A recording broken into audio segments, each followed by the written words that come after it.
میں رہتا ہے وہ تو تمام منکرات کے پھیلانے میں پوری دنیا کے اندر شیطان کی جماعت میں شامل ہو جاتا ہے. اوکے, بازار تو شیطان کا اڈا ہے, بازار شیطان کا اڈا ہے. اس لیے حضرت مولانا یوسف رحمۃ اللہ علیہ فرمایا کرتے تھے جو آدمی 6-8 گھنٹے بازار میں دیتے اس یقین کو درست کرنے کے لیے مسجد میں اسی دن 8 گھنٹے دینے پڑیں گے جو 8 گھنٹے بازار میں دینے کی وجہ سے اس کے یقین میں خرابی پیدا ہوتی ہے. یہاں 2 گھنٹے 2.5 گھنٹے کا کوئی مسئلہ نہیں.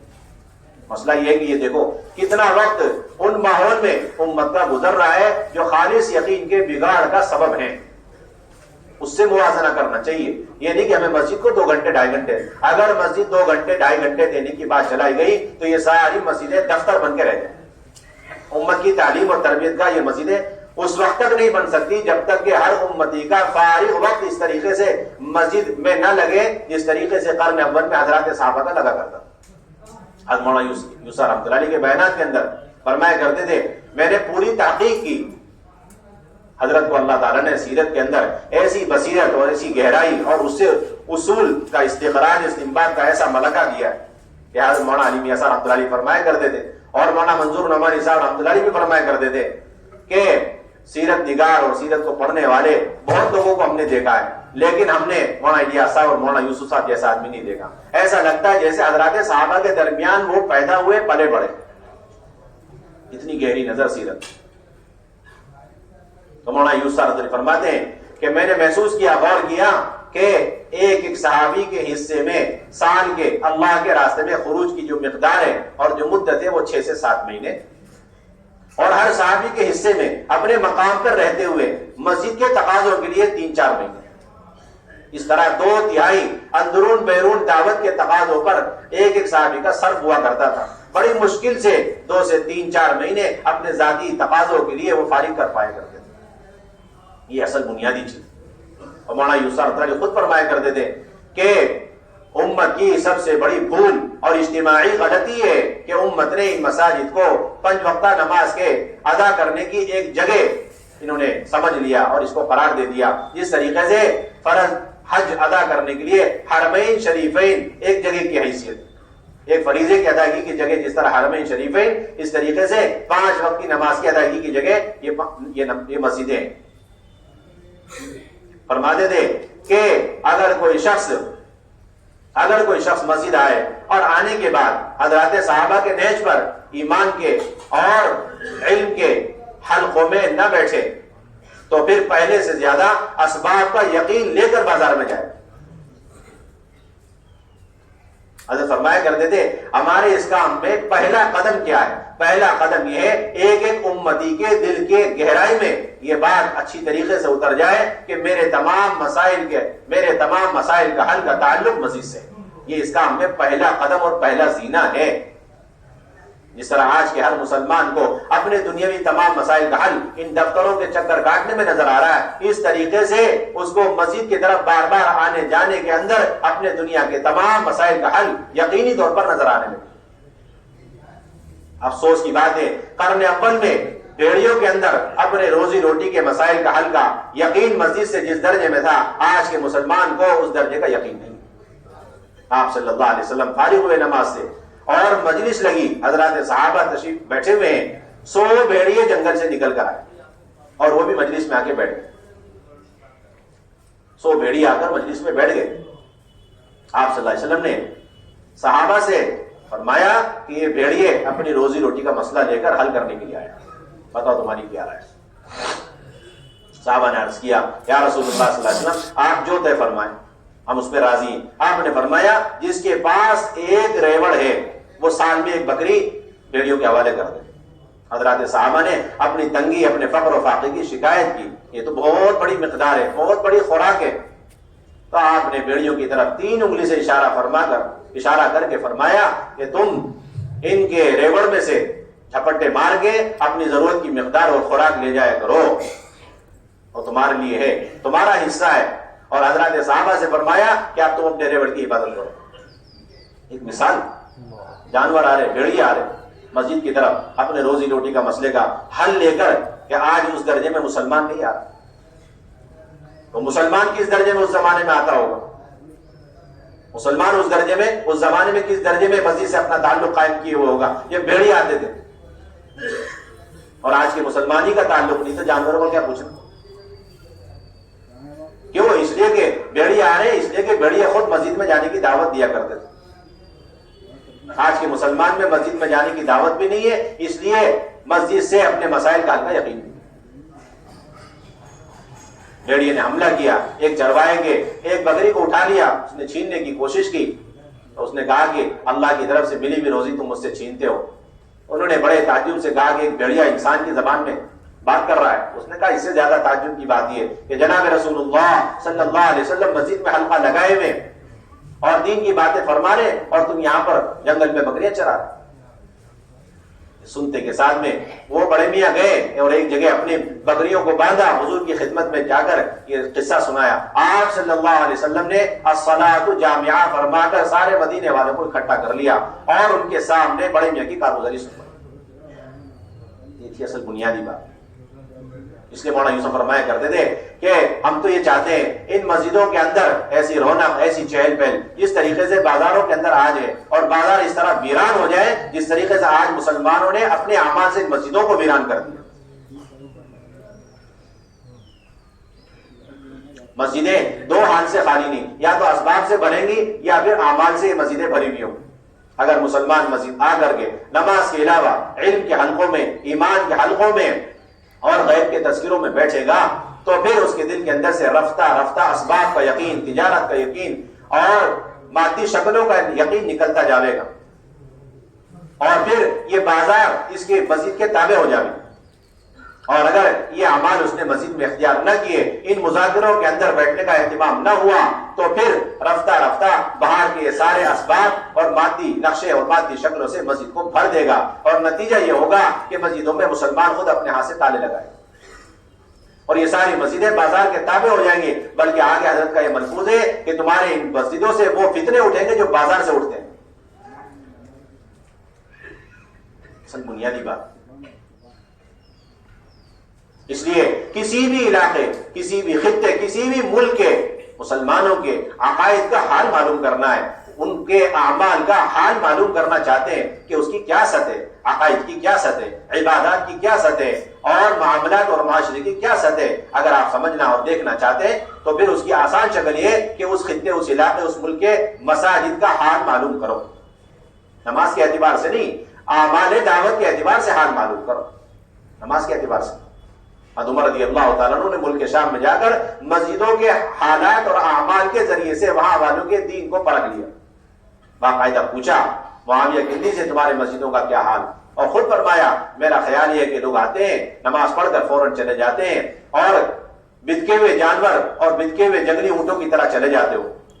انہوں نے کہا کہ نہیں، ہمارے یہاں مسجدوں میں بے شمار حلقے لگا کرتے ہیں اور اس میں آنے والے لوگ اہتمام سے بیٹھتے ہیں. تو حضرت عمر نے فرمایا پھر تو تم خیر پڑھو. خیر کا یقینی سبب، بنیادی سبب، اور امت کے اندر 100% خیر کیا ہے کہ امت کے اندر 100% خیر کا آ جانا یہ ہے کہ امت معروفات پر آ جائے، منکرات ان کی زندگی سے ختم ہو جائے. اور اس کا بنیادی سبب مسجد کا ماحول. اس لیے کہ جو آدمی بازار میں بیٹھتا ہے اور بازار سے تعلق رکھتا ہے اس کے اندر دو برائیاں پیدا ہوتی ہیں، اور جو مسجد سے تعلق رکھتا ہے اس کے اندر دو خوبیاں پیدا ہوتی ہیں. دو بنیادی چیزیں. جو مسجد والا ہوگا اور مسجد سے تعلق قائم کرے گا تو اس کے اندر ہر وقت نیکی کرنے کی، نیکیوں کا جذبہ پیدا ہو، نیک لوگوں کے ساتھ اٹھنے بیٹھنے کا جذبہ پیدا ہو، اور نیک جگہ میں جانے کا اس کے دل کے اندر تمنا اور آرزو پیدا ہو، اور برائیاں اور برے لوگ اور بری جگہوں سے اس کے اندر نفرت پیدا ہو. کیوں کہ اسے صحبت فرشتوں کی صحبت مل گئی جن کے اندر دو بنیادی صفت ہیں، لا یعصون اللہ ما امرهم ویفعلون ما یؤمرون. مسجد کے اندر آتے کے ساتھ میں کتنی تیزی سے فرشتے انہیں اپنے ساتھ ملا لیتے ہیں، اپنے پروں میں لے لیتے ہیں، اور کس طرح ان کا علاج روحانی شروع ہو جاتا ہے.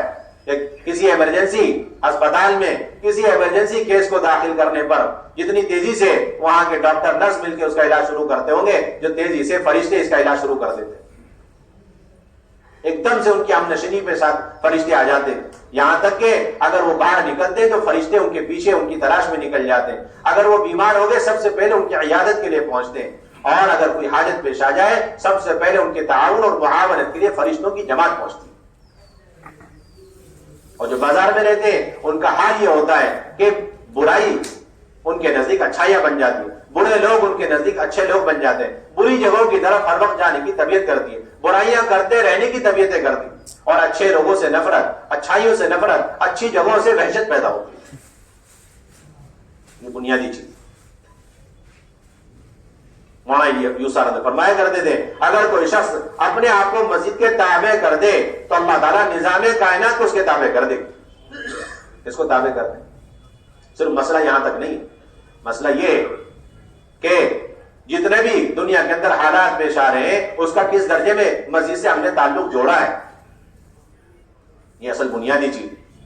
آپ صلی اللہ علیہ وسلم کا حال تھا، سیرت کی کتابیں، حدیث کی کتابیں پڑھی ہوئی، اگر ذرا سی کہیں تیز آندھی طوفان ہوائیں چل جائیں آپ صلی اللہ علیہ وسلم فوراً مسجد کی طرف، اس وقت تک واپس نہیں آتے، واپس تشریف نہیں لاتے جب تک کہ حالات سازگار نہ ہو جائے۔ اگر سورج گرہن اور چاند گرہن تو آپ صلی اللہ علیہ وسلم فوراً مسجد اور فوراً نماز کی طرف متوجہ ہو رہے، جب تک سورج گرہن اور چاند گرہن ختم نہ ہو جائے اس وقت تک آپ صلی اللہ علیہ وسلم واپس آنے کو تیار نہیں۔ ایسے جیسے آج اپنی دنیاوی حاجتوں کو لے کر مسلمان اغیار کی طرح ان دفتروں کی طرف اور مادی شکلوں کی طرف دوڑتے، جب تک حالات صحیح نہ ہو اور ان کے مطالبے پورے نہیں ہوتے واپس نہیں آتے۔ یہ سارے کام مسلمان قرن اول میں مسجد میں کیا کرتا تھا، وہ سارے کام آج مسلمان مسجد سے تعلق نہ ہونے کی وجہ سے ان دفتروں کے ذریعے سے کرانے کی کوشش کر رہا ہے۔ آگ لگ جائے تو اس طرح مسجد کی طرف چل کر آئے آج کا مسلمان، اسے بجھانے کے لیے جس طریقے سے حضرت عمر رضی اللہ تعالی عنہ مدینے کو جلا کر راکھ کرنے والی آگ کے ہررا نامی کاٹی سے نکلنے پر آرام سے اطمینان سے مسجد چل کے تشریف لا رہے، کہیں پیغام پہنچانا ہے، ہواؤں کے نظام کو تابع کرنا ہے۔ حضرت عمر رضی اللہ تعالیٰ عنہ مسجد کے ممبر سے آواز لگا رہے یا ساری الجبل، اور اللہ رب العزت اپنی قدرت سے ہواؤں کے نظام کو تابع اور مسخر فرما کے 6 مہینے کی دوری پر گئی ہوئی اس جماعت تک حضرت عمر کی آواز کو پہنچا۔ جس لمحے یہاں سے آواز نکلی حضرت عمر کے زبان سے، اسی لمحے اللہ رب العزت نے اس آواز کو وہاں کی جماعت کے کانوں تک پہنچا دیا۔ اسی لمحے انہوں نے خود آ کر کہا، امیر المومنین جمعے کا دن تھا اور عین خطبے کا وقت تھا، اچانک ہم نے آواز سنی کہ آپ کی آواز آ رہی یا ساری الجبل یا ساری الجبل۔ بنیادی بات نظام کائنات کا تابع مسخر ہونا، یہ مسلمان کے مسجد کے تابع ہونے کے بقدر۔ پانی کا نظام نہیں ہے، آپ صلی اللہ علیہ وسلم کی خدمت میں آ رہے ہیں، درخواست کر رہے ہیں، آپ نے فوراً دعا مانگی، پانی کا انتظام ہو گیا، ایسی بارش کہ کہہ رہے ہیں اس سے پہلے کوئی بادل نہیں، ایک دم سے بادل آ گئے اور بارش کا سلسلہ شروع ہو گیا، 1 ہفتے تک سورج نظر نہیں آیا، پھر آئے کہنے کہ بارش بہت زیادہ ہو گئی، سیلاب کی شکل اختیار کر گئی اور مویشی انسان ہلاک ہو رہے ہیں، دعا فرمائیں۔ آپ صلی اللہ علیہ وسلم نے فوراً دعا مانگی، اسی وقت سورج نکل گیا، بادل چھٹ گئے، آسمان زمین کے درمیان کا سارا نظام مسجد سے جوڑا گیا۔ اس سے جوڑا آپ صلی اللہ علیہ وسلم ایک مشرک کو مسجد میں اس لیے رکھ رہے ہیں تاکہ وہ مسجد کے ان اعمال کے ماحول کے ذریعے سے دین اسلام کے لیے تیار ہو جائے، اس کا دل نرم ہو جائے۔ 3 دن تک جو مشرک قتل ہونے کے لیے تیار، اسلام قبول کرنے کے لیے تیار نہیں، آپ اندازہ لگائے 4تھے دن غسل کر کے آ کے کلمہ پڑھ کے اسلام میں داخل ہو۔ 3 دن تک وہ کون سا 4تھے دن ایسا کون سا آپ صلی اللہ علیہ وسلم نے حربہ یا حیلہ اختیار کیا جس کی وجہ سے وہ آج اسلام میں داخل ہو رہے؟ مسجد کا ماحول، بس مسجد کا بنیادی ماحول۔ چوروں کو مسجد میں باندھ کے رکھا جاتا تھا تاکہ اس کے اندر چوری کی نفرت پیدا ہو جائے۔ قاضی شریح رحمۃ اللہ علیہ کا حال تھا، بخاری شریف کی روایت ہے کہ وہ قرض دار کو بھی مسجد کے ستون میں باندھ کے رکھا کرتے۔ اس کو قرض دار کو، تاکہ جب تک وہ مسجد کے ستون میں رہے گا جلدی سے قرضے کی ادائیگی کی فکر پیدا ہو جائے۔ آپ اندازہ لگائیں، جو لوگ مسجد کے باہر رہے اور ان سے کسی وجہ سے کوئی گناہ سرزد ہو گیا، جیسے مسجد پہنچے ان کے اندر ایسی ندامت، ایسی حسرت اور احساس، اپنے گناہ کا احساس پیدا ہوا کہ وہ اس گناہ کے کفارے کے طور پر اگر ایسی سزا تھی شریعت کی طرف سے جس میں جان چلی جائے اس کے لیے وہ تیار ہو جائے کرتے تھے۔ ایک صحابی سے، ایک صحابیہ سے زنا سرزد ہو گیا اور زنا کا ارتکاب ہوا، مسجد کے باہر ہے، باہر کا ماحول ہے، لیکن جیسے مسجد پہنچتی ہیں حضور اکرم صلی اللہ علیہ وسلم سے درخواست کر رہی، طاہرنی یا رسول اللہ، یا رسول اللہ آپ مجھے پاک فرما دیں۔ آپ نے فرمایا کس چیز سے؟ انہوں نے کہا مجھ سے زنا ہو گیا۔ آپ نے فرمایا کہ تم حمل سے ہو، تمہارے اوپر تو سزا ہے شرعی، لیکن اس بچے کے اوپر تو کچھ نہیں، لہذا جب ولادت ہو جائے پھر آنا۔ یہ ایک موقع تھا، انہیں کسی طریقے سے اپنے اقرار سے انکار کرنے کا ایک موقع دیا گیا، لیکن دل کے اندر بات اتر چکی۔ جیسے ولادت ہوئی ایک دم سے اس بچے کو لے کر آپ صلی اللہ علیہ وسلم کی خدمت میں دوبارہ وہ صحابیہ پہنچ گئی اور کہنے لگی یا رسول اللہ آپ نے فرمایا تھا یہ بچہ ہو گیا ہے، اب آپ مجھے پاک فرمائیں۔ آپ نے پھر فرمایا کہ ابھی تو دودھ پینے کا زمانہ ہے، جب اوپر کی غذا شروع ہو جائے پھر لے کر کے آنا۔ یہ دوسرا موقع دیا تاکہ کسی طریقے سے وہ اپنے اقرار سے مکر جائے، پھر جائے، لیکن دل میں بات اتر چکی تھی۔ جب دودھ کا زمانہ ختم اور اوپر کی غذا کھانے لگا تو اسے ایک روٹی کا ٹکڑا پکڑایا اور اسے لے کر کے حضور کی خدمت میں پہنچ گئی۔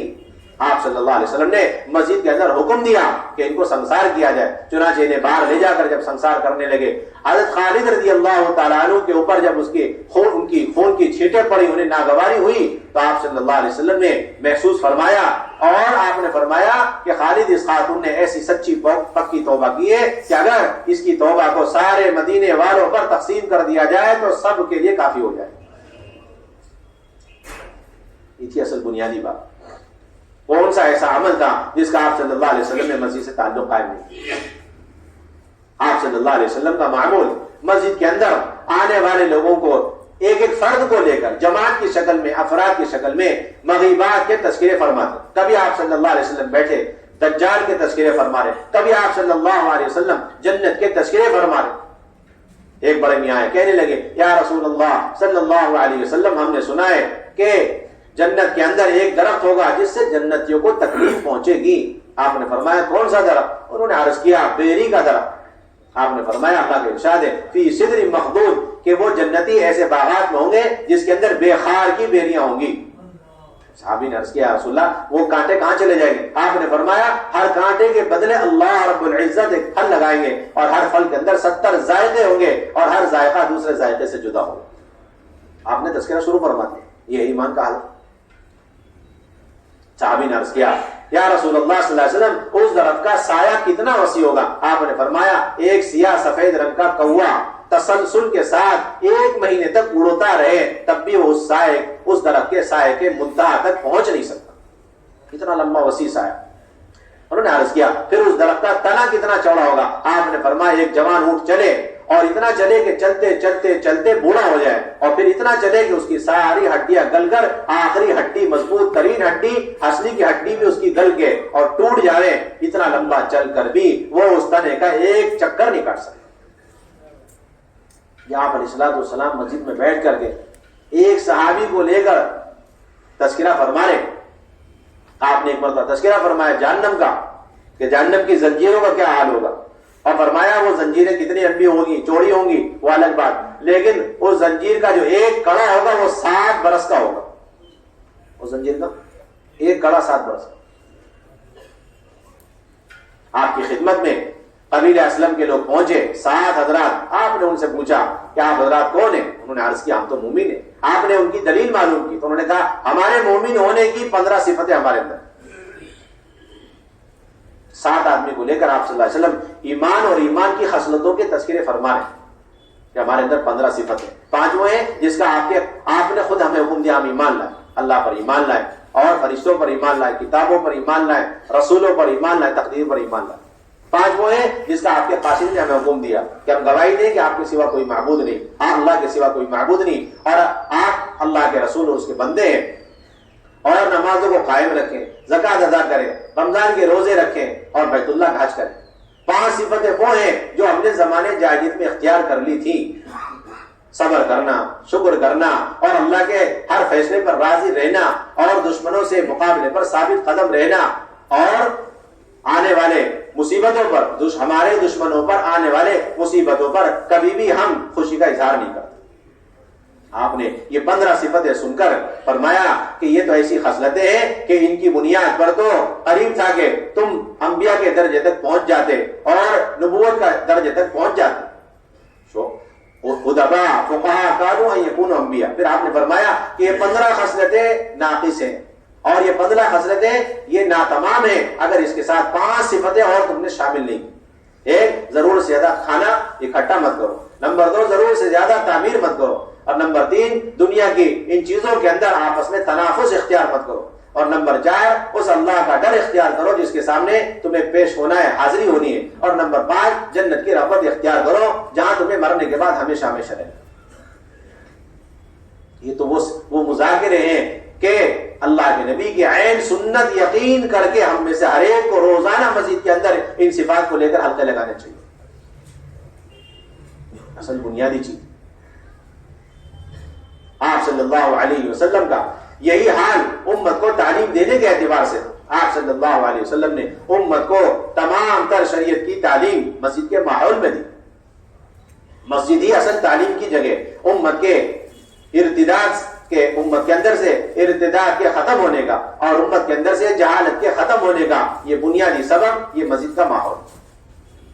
آپ جس درجے میں آپ صلی اللہ علیہ وسلم کے طرز پر سیرت کی روشنی میں اپنی تعلیم کے سلسلے کو مسجد کے ماحول میں لائیں، مسجد ہی میں آئے اور امت علم سیکھ کر کے جائے اور اہل علم مسجد ہی میں بیٹھ کر امت کو علم دینے پر آ جانے، تو قرن اول میں جتنی کم مدت میں امت کے اندر سے جہالت ختم ہوئی اور 100% وحی والے علم اور اس کے نور سے یہ امت مالا مال ہو گئی. اللہ رب العزت آج بھی اس امت کو جہالت سے نکال کر علم سے مالا مال فرما دے. اس کے علاوہ کوئی شکل اور کوئی سبیل قرن اول میں نظر نہیں آتی. ایسا سلسلہ تھا مسجد کے اندر کہ آپ صلی اللہ علیہ وسلم اگر مسجد کے اندر خطبہ دے رہے اور کوئی شخص فرائض کا علم سیکھنے کی غرض سے مسجد میں آ جائے، آپ صلی اللہ علیہ وسلم اپنا خطبہ روک کر اور ممبر سے نیچے تشریف لا کر اور دروازے تک جا کر کرسی منگوا کر بیٹھ کر انہیں بنیادی فرائض کی تعلیم دے رہے. یہ مسجد النبوی کے بنیادی اعمال ہیں.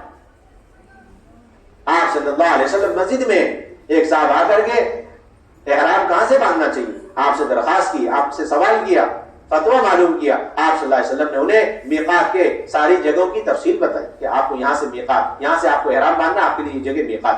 ایک صاحب آئے کہنے لگے یا رسول اللہ صلی اللہ علیہ وسلم آپ نماز کے اوقات مجھے سکھلا دیں.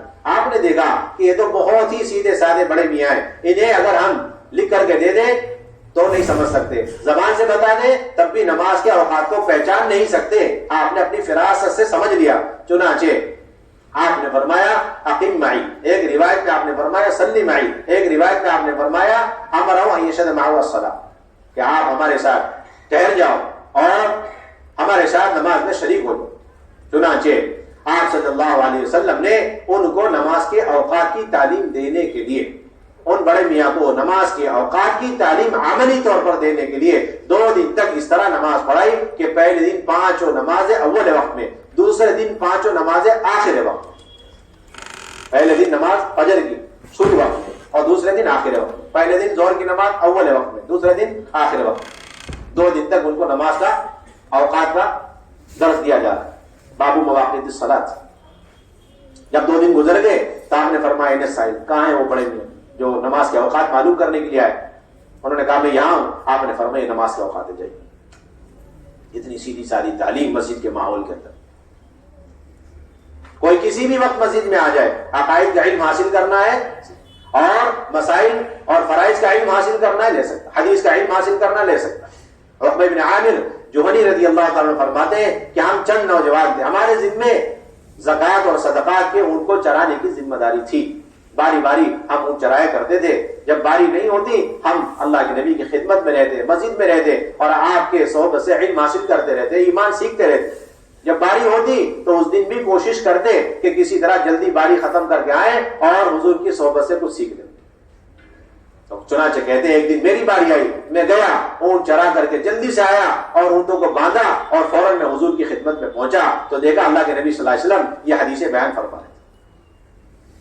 مجھے یہ حدیث یہاں سے ملی. آپ نے فرمایا کہ جو آدمی وضو کر کے اور اچھی طریقے سے نماز پڑھے کہ دل سے وہ اللہ کی طرف متوجہ ہو تو وہ جنت میں داخل ہو جائے. میں نے کہا کتنی بڑھیا کتنی عمدہ حدیث ہے. اتنے میں نے دیکھا میرے سامنے ایک صحابی بیٹھے میں، وہ کہہ رہے ہیں اس سے پہلے والی حدیث اس سے بھی زیادہ عمدہ ہے، اس سے پہلے والی حدیث اس سے بھی زیادہ عمدہ ہے. میں نے دیکھا تو حضرت عمر بیٹھے.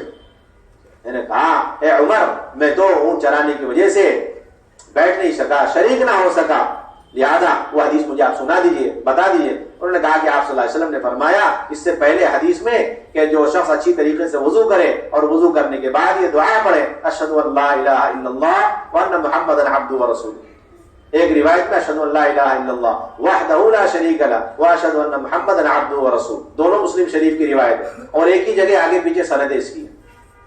تو اللہ رب العزت کی طرف سے اسے اختیار دیا جائے گا کہ وہ جنت کے 8 دروازوں میں سے جس سے چاہے جنت میں داخل ہو۔ آپ اندازہ لگائیں، ایک اونٹ چلانے والے ایک صاحب وہ آ کر کے حدیث کا درج اس طریقے سے حاصل کر سکتے۔ یہ سلسلہ تھا مسجد النبوی کے اندر کا عام سلسلہ، علم کے لینے دینے کا، علم کے سیکھنے سکھانے کا۔ ہماری تو بنیادی ذمہ داری ہے اپنے مساجد کو ان تمام اعمال کے اعتبار سے آباد کرنا ہے۔ میرے بھائیوں دوستوں بزرگوں، آپ صلی اللہ علیہ وسلم نے جتنے بھی حضرات صحابہ رضی اللہ عنہم اجمعین کو گشت کروائے اور خود حضرات صحابہ رضی اللہ تعالی عنہم نے ملاقاتیں کی، گشت کیے، ان سارے گشتوں کا، ان سارے ملاقاتوں کا خلاصہ اور موضوع یہ ہوا کرتا تھا کہ لوگوں کو کس طریقے سے منکرات کے، غفلت کے ماحول سے نکال کر مسجد کے ماحول میں لائے گئے۔ اس لیے حضرت مولانا یوسف رحمۃ اللہ علیہ نے حضرات صحابہ کے گشت اور ان کا خلاصہ نقل کیا۔ حضرت عبداللہ بن رواحہ، حضرت عمر رضی اللہ تعالی عنہ اور حضرت ابو ہریرہ رضی اللہ تعالیٰ عنہ، حضرت معاذ بن جبل رضی اللہ تعالیٰ عنہ، یہ چاروں صحابہ کے واقعات نقل کیے کہ وہ کس طرح لوگوں کا ہاتھ پکڑ کے کہتے اٹھو چلو ہم اللہ کے تذکرے کریں اور تھوڑی دیر اپنا ایمان تازہ کر لیں۔ لوگوں نے شکایت کی، یا رسول اللہ صلی اللہ علیہ وسلم عبداللہ بن رواحہ کو دیکھیے، یہ مستقل ایمان کو چھوڑ کر عارضی ایمان کی ہمیں دعوت دے، ہم تو آپ پر مستقل ایمان لا چکے۔ آج یہی زعم اور یہی دعویٰ ایک ایک ایمان والے کے دل کے اندر پیدا ہو گئے۔ ہمیں کیا ضرورت ہے ایمان کی دعوت کی یا ایمان کی مجلسوں کی، مغیبات کے تذکیروں کی؟ ہمیں کیا ضرورت ہے؟ آپ نے فرمایا اللہ رب العزت ابن رواحہ پر رحم فرمائے، وہ ان مجالس کو پسند کرتے ہیں جس پر اللہ رب العزت فخر فرماتے ہیں۔ اور انہوں نے خود کہا کہ اگر ہم ایمانی مجلسوں میں نہیں بیٹھیں گے اور غیب کے تذکرے سنیں گے نہیں، کریں گے نہیں، تو ہمارا ایمان کفر کی طرف اتنی تیزی سے پلٹ جائے گا، نفاق کی طرف اس سے زیادہ تیزی سے پلٹ جائے گا جتنی تیزی سے ہانڈی کے اندر ابلنے والی چیزیں اوپر سے نیچے پلٹ جائے گا، اتنی تیزی سے پلٹ جائے گا۔ قرب قیامت کے موقع پر جتنے بھی فتنوں کا تذکرے احادیث میں ملتے ہیں، ان سارے فتنوں سے حفاظت کا جو سب سے اہم اور بنیادی عمل اللہ کے نبی صلی اللہ علیہ وسلم نے احادیث میں بیان فرمایا ہے، اس میں بنیادی عمل جماعت کو لازم پکڑنا، بنیادی عمل عموم کے ساتھ چمٹ کر رہنا، اور بنیادی عمل مسجد کو لازم پکڑنا۔ یہ تینوں لازم منظور ہے۔ جو مسجد میں آ گیا اسے جماعت اور عموم دونوں چیزیں مل جاتی۔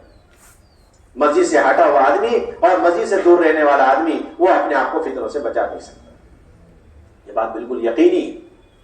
قرب قیامت میں سارے فتنوں سے بچنے کا بنیادی علاج، بلکہ یہاں تک آیا ہے کہ اگر قرب قیامت میں اس طریقے سے جب تسلسل کے ساتھ فتنے آئیں گے، جس طریقے سے لڑی کے ٹوٹنے پر موتیاں تسلسل سے اور تسبیح کے دانے گرتے چلے جاتے ہیں، اس زمانے میں جماعت کو لازم پکڑنے کے لیے اگر ایسا ہی بادشاہ مل جاوے، ظالم بادشاہ، کہ وہ روزانہ تمہیں کوڑے لگاتا ہو اور تمہارے سارے حق کو مار لیتا ہو، تو اس کے ساتھ چمٹ کے رہنے میں ان سارے فتنوں سے تمہاری حفاظت ہے۔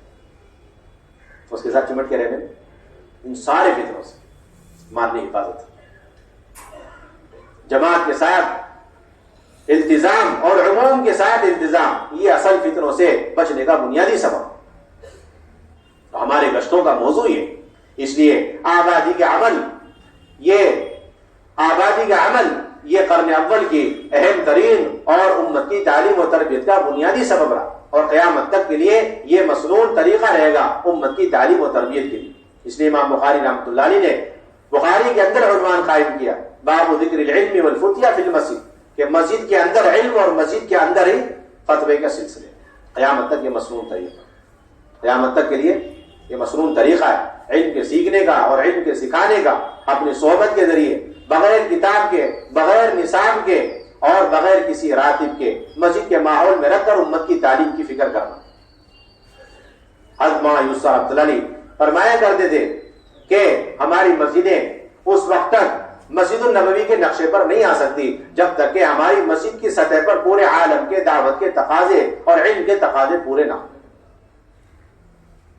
ہماری مسجدوں کا معیار یہ ہونا چاہیے کہ ایک ایک مسجد کے ذریعے سے پورے عالم کے دعوتی اور علمی تقاضے اس طریقے سے پورے ہوں. اس طریقے سے حضور اکرم صلی اللہ علیہ وسلم کے زمانے میں اور خلفائے راشدین کے زمانے میں مسجد کی سطح پر یہ سارے تقاضے پورے ہوا کرتے. آپ اندازہ لگائیں وقت کا کوئی گورنر ہوتا تھا, اس کے لیے گورنری کے تقاضے مسجد میں چل کر جا کر علم کے سیکھنے سکھانے کے لیے رکاوٹ نہیں بنتے. سلمان فارسی رضی اللہ تعالیٰ عنہ مدائن شہر کے گورنر بنا کے بھیجے گئے. ان کا سارا نظام حکومت ایک درخت کے نیچے ہوا کرتا, لیکن سارا نظام تعلیم و تربیت مسجد کے ماحول میں ہوا کرتا. گورنری کے تقاضوں سے فارغ ہوتے ہی مدائن شہر کے مسجد پہنچتے, فوراً گشت ہوتا, اور اس گشت کے نتیجے میں 10 نہیں 20 نہیں 100 نہیں بلکہ روایت میں 1000 کا مجمع اکٹھا ہو جاتا. کتنا اکٹھا ہو جاتا؟ آج حضرت میں تو خوشی ہوتی ہے 100 آدمی آگے, ہم نے آبادی کا عمل کیا 150 لوگ آگے 200 لوگ آگے. وہاں تو معمولی بات تھی, 1000 آدمی جڑ گئے. جیسے 1000 آدمی اکٹھے ہوئے, سلمان فارسی رضی اللہ تعالیٰ عنہ نے ان سب کو اکٹھے اجتماعی طور پر سورہ یوسف کی تلقین کرنی شروع فرمائی. یہ تھی اصل بنیادی بات. ابو موسیٰ اشعری رضی اللہ تعالیٰ عنہ بصرہ کے گورنر ہیں. ان کا معمول تھا کہ اپنے تمام گورنری کے تقاضوں کے باوجود وہ مسجد بصرہ کی جامع مسجد پہنچا کرتے تھے, اور وہاں بے شمار حلقے لگا کرتے تھے, اور ان حلقوں میں براہ راست بیٹھ کر ایک ایک کا قرآن خود سنا کرتے, اسے صحیح کرا کرتے. ابو رجاء العطاردی رحمۃ اللہ علیہ فرماتے ہیں میں نے ابو موسیٰ اشعری رضی اللہ تعالیٰ عنہ کے صحبت میں رہ کر اسی بصرہ کی جامع مسجد میں پوری سورہ اقرا میں نے یاد کری. عبداللہ بن مسعود رضی اللہ تعالیٰ عنہ وزیر ہیں, وزارت کے بے شمار تقاضے کوفہ کے اندر, لیکن وزارت کے تقاضے مسجد چل کر جا کے علم کے حلقے لگانے اور ایمان کے حلقے لگانے کے لیے ان کے لیے مانع نہیں. مسجد آتے تھے اور ایک ایک ساتھی سے پوچھتے تمہاری آیت کہاں تک پہنچ گئی, تمہارا سبق کہاں پہنچ گیا, اور وہ اسے اگلی آیت کی تعلیم دیتے. بلکہ ایک روایت میں یوں ہے, ایک آیت سکھلاتے اور سکھلانے کے بعد پھر فرماتے لَهِيَ خَيْرٌ مِّمَّا طَلَعَتْ عَلَيْهِ الشَّمْسُ, لو یہ آیت لے لو, یہ آسمان زمین کے درمیان جتنی چیزوں پر سورج کی کرنیں پڑتی ہیں اس سے زیادہ قیمتی ہے, اس سے زیادہ بہتر ہے. پھر اگلی آیت سکھلاتے, پھر یہی فضیلت سناتے لَهِيَ خَيْرٌ مِّمَّا طَلَعَتْ عَلَيْهِ الشَّمْسُ. اس طرح ایک آیت اور اس کی فضیلت کہتے ہیں, اس طرح وہ پورا قرآن پاک ہمیں سکھلایا کرتے ہیں. آپ اندازہ لگائیں کتنا وقت حضرات صحابہ مسجد کو دیا کرتے, بلکہ حیات الصحابہ کے اندر موجود ہے. اتنا لمبا وقت حضرات صحابہ مسجد میں رہا کرتے تھے دعوت کے تقاضوں کے لیے کہ گھر ہوتے تھے, اس کے باوجود گھر جا کے سونے کا موقع نہیں ملتا. حضرت عمر مسجد ہی میں لیٹ جاتے تھے تھک کر کے, تقاضے اتنے ہوتے تھے. حضرت عثمان غنی رضی اللہ تعالیٰ عنہ کے پاس اپنا ذاتی مکان, لیکن خلافت کے امور دعوت کے اتنے تقاضے کہ تھک کر کے مسجد ہی میں لیٹ جایا کرتے. بلکہ حضرت عمر رضی اللہ تعالیٰ عنہ کو اپنے دور خلافت میں اعلان کرنا پڑا کہ بھائی مسجد کے اندر ان ایمانی اور علمی لمبی مجلسوں کی وجہ سے جو آدمی تھک جائے اس کے لیے کمر سیدھی کرنے کے لیے, تھوڑی سی اپنی تھکان کو ختم اتارنے کے لیے تھوڑی دیر مسجد میں کمر سیدھی کرنے کی اجازت ہے, اعلان کرنا پڑا. بلکہ روایت میں موجود ہے حضرات صحابہ جس طریقے سے نماز کا انتظار کیا کرتے تھے, اس طریقے سے مشورے کے انتظار میں گھنٹوں بیٹھا کرتے تھے. حضرت عمر رضی اللہ تعالیٰ عنہ کے زمانے میں جب تقاضے بڑھتے چلے گئے تو ان کے مشورے کے احباب میں حضرت علی ہیں, حضرت عثمان, حضرت عبد الرحمن بن عوف, سعد بن ابی وقاص, حضرت زبیر, حضرت طلحہ رضی اللہ عنہم جیسے حضرات تھے. ان کا معمول تھا کہ اپنے بشری تقاضے, گھریلو تقاضے, کاروبار کے تقاضے جلدی سے جلد مختصر وقت میں پورا کر کے فوراً منبر اور روزے کے درمیان آ کے بیٹھ جاتے گھنٹوں. کیوں؟ روایت میں موجود ہے صراحت, تاکہ پورے عالم سے اور اندرون سے کوئی بھی دعوت کا تقاضا کسی بھی وقت امیر المومنین کے پاس آ جائے تو فوراً وہ ہمیں باخبر کر کے اس سلسلے میں مشورہ لینے میں انہیں سہولت رہ جائے. اس وجہ سے ہر وقت مسجد میں پڑھا جاتا ہے. آج لوگ مشورے کے لیے انتظار کو برا سمجھتے ہیں. یہ تو خلفائے راشدین کی سنت ہے, خلفائے راشدین کی سنت. مستقل اس انتظار میں رہے, پتہ نہیں کب کس موقع پر اندرون ملک کا کوئی تقاضا امیر المومنین کے پاس آ جائے یا بیرون ملک کا کوئی تقاضا آ جائے اور فوراً انہیں مشورے کے لیے طلب کرنے میں دیری ہو جائے گی. اس لیے ہر وقت اپنے تقاضوں سے فارغ ہو کے روزے اور منبر کے درمیان رہا کرتے. یہ سارے واقعات حضرت مولانا یوسف رحمۃ اللہ علیہ نے حیات الصحابہ میں دوسری جلد میں جمع کیے. مشورے کے آداب اتنے واقعات اس میں نقل کیے ہیں, اگر کوئی سرسری نظر سے بھی دیکھ لے تو مشورے کے تقریباً 500 اصول کا استنباط کر سکتا ہے. اتنے سارے اصول آداب اس کے اندر نقل کیے, آپ اندازہ لگائیں. اس لیے بنیادی چیز مساجد کو اعمال دعوت کے اعتبار سے آباد کرنے اور پورے عالم کے اندر جتنی جماعتیں ہماری تقاضوں پر جانے والی یا پھر 5 مہینے بیرون جانے والی ان سب کی ذمہ داری، اور اندرون میں چلے 4 مہینے پیدل اور سواری کی جتنی جماعتیں وہ سب عزم ارادے کر کے جائیں، انشاءاللہ ہم تو اپنے مساجد کو مسجد النبوی کے نقشے پر اعمال کے اعتبار سے لائیں گے۔ اور میرے بھائیو دوستو بزرگوں، ایک بنیادی ذمہ داری ہے کہ اپنے مساجد کے اندر 2 گشتوں کی بڑی پابندی کی جائے۔ ایک بہت بڑا طبقہ تیار ہو گیا جو وہ صرف اپنے پہلے گشت پر قناعت کیے ہوئے بیٹھا ہوا ہے، دوسرے گشتوں کا سلسلہ ختم ہوتا جا رہا ہے، اور اس کے نتیجے میں اپنے ہی حلقے اور اپنی مسجدوں سے لگی ہوئی بالکل قریب کی مسجدیں ویران بنجر پڑی۔ ایک مسجد سے عالم کے تقاضے پورے ہو رہے اور دوسری مسجد کے اس کے پڑوس کے ایک ایمان والے کو کلمہ بھی نصیب نہیں ہو رہا، کیوں؟ دوسرے گشتوں کا سلسلہ ختم ہو گیا۔ ہمارے یہاں تو پہلے گشت کی حقیقت اور پہلے گشت میں جان ہی اس وقت پڑتی ہے جب دوسرے گشت کی پابندی ہو، جس کا دوسرا گشت جتنا طاقتور، جتنا مضبوط اور جتنے اہتمام اور پابندی سے، اتنا ہی اس کے پہلے گشت میں جان پڑے گی۔ جو ساتھی ایسے ہیں کہ وہ پہلا گشت کرتے ہیں دوسرا گشت نہیں کرتے، وہ بعض اعمال والے ساتھی ہیں، 5 اعمال والے ساتھی نہیں۔ آپ بتائیں اگر کسی مسجد میں پہلا گشت ہوتا دوسرا گشت نہیں ہوتا، آپ اس مسجد کو بعض اعمال والی مسجد میں شمار کرتے ہیں، بعض 5 اعمال والی؟ تو ساتھی بھی 2 قسم کے، بعض اعمال والے اور 5 اعمال والے، سیدھی سی بات۔ دوسرے گشت کی پوری پابندی ہونی چاہیے۔ یہ بات قسم کھا کر کہی جا سکتی ہے، اگر کسی محلے میں 10 مسجدیں اور ایک مسجد مضبوط اور 9 مسجدیں کمزور ہیں، اگر یہ ایک مسجد کے ساتھ ہی اہتمام کے ساتھ، عظمت کے ساتھ، پابندی کے ساتھ جیسا بتایا جا رہا اس طریقے سے دوسرا گشت کر لے میں، تو اللہ کی ذات سے امید ہے کہ صرف دوسرے گشت کے ذریعے سے 9 کی 9 مسجدیں 1 سے 3 سال کے اندر اعمال دعوت کے اعتبار سے قائم ہو جاتی ہیں۔ سارا نقصان دوسرے گشت کے استخفاف کی وجہ سے پیدا ہو رہا ہے، سارا گشت کسی وجہ سے۔ اب تو ایسے بھی حضرات ہیں جو 3 ٹکڑیوں میں دوسرے گشت کے لیے جاتے ہیں، کچھ وہ ہیں جو اعلان ان کے ذمے ہے اور گشت کے آداب وہ شروع میں جاتے ہیں، شروع میں آ جاتے ہیں، بعض وہ ہیں جو بیچ میں جاتے ہیں، درمیانی بات کی ذمہ داری کر کے واپس آ جاتے ہیں، اور جن کے آخری بات و آخری عمومی بات جن کے ذمے ہے وہ آخری وقت میں جا کر کے واپس آ جاتے ہیں۔ یہ تو گشت ہوا ہی نہیں ان لوگوں کا جو سمجھ رہے میرا گشت ہو رہا، یہ تو گشت ہی نہیں ہوا، یہ تو نہ مسجد کا گشت ہوا نہ ساتھیوں کا گشت ہوا۔ پوری مسجد وار جماعت دوسری گشت میں پہنچے، آپ ذرا سا اس کا اہتمام کر رہے ہیں، 1 سال میں آپ کو فرق محسوس ہو، بنجر سے بنجر مسجد دوسرے گشت کے ذریعے سے 3 مہینے میں اپنے پاؤں پر کھڑے ہو جائے اگر سارے ذمہ دار اہتمام سے دوسرے گشت میں جائیں۔ یہ اصل بنیادی چیز۔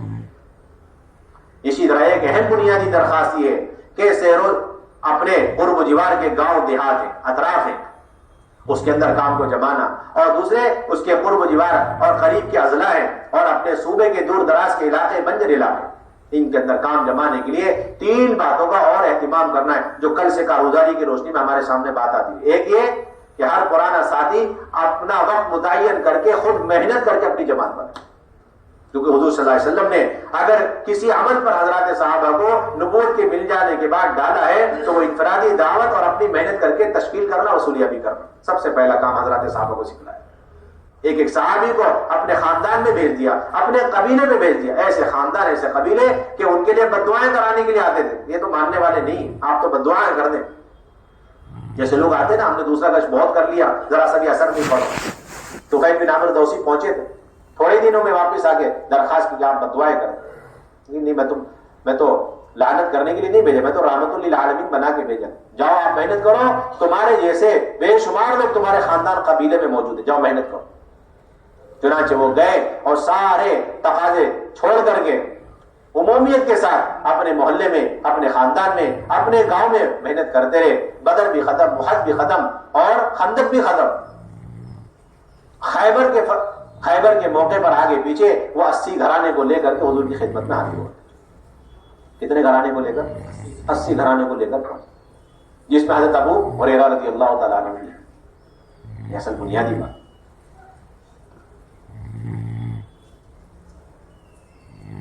جوڑوں کی کثرت یہ تو کام کی قلت کی علامت ہے۔ جوڑوں کی کثرت کام کی قلت کی علامت ہے۔ مولانا یہ اثر ہمیشہ ملفوظ یاد رکھیں، فرمایا کرتے تھے یہ اجتماعات ہمارے کام کا جز نہیں ہے، اور خوب دیکھنے میں یہ بات آ رہی ہے کہ جتنا عمومی کام کی ترغیب دی جاتی ہے اتنا ہی ساتھیوں کے اندر جوڑ اجتماعات کی تاریخ لینے کی اندر سے طلب پیدا ہو جاتی ہے۔ یہاں سے بتائی جاتی بات کہ اپنے مساجد کے اعتبار سے اعمال دعوت کو مضبوط کریں اور ساتھیوں کے اندر طبیعت میں تقاضا رہتا ہے جوڑ اجتماع۔ فرماتے تھے کہ اگر یہ نہج سے ہٹ گئے یہ اجتماعات تو پھر تو یہ ہمارے کام کے لیے دو اعتبار سے مضر ہیں، ایک اس کے اندر شہرت ہے اور دوسرا اس کے اندر مالیت کا مسئلہ ہے۔ اس اعتبار سے تو یہ جوڑ سراسر ہمارے لیے مضر ہے، ہمارے کام کے لیے نقصان دہ، اور جتنا نفع بخش کام عمومی کام کے اندر ہے اتنا کسی کے اندر نفع نہیں۔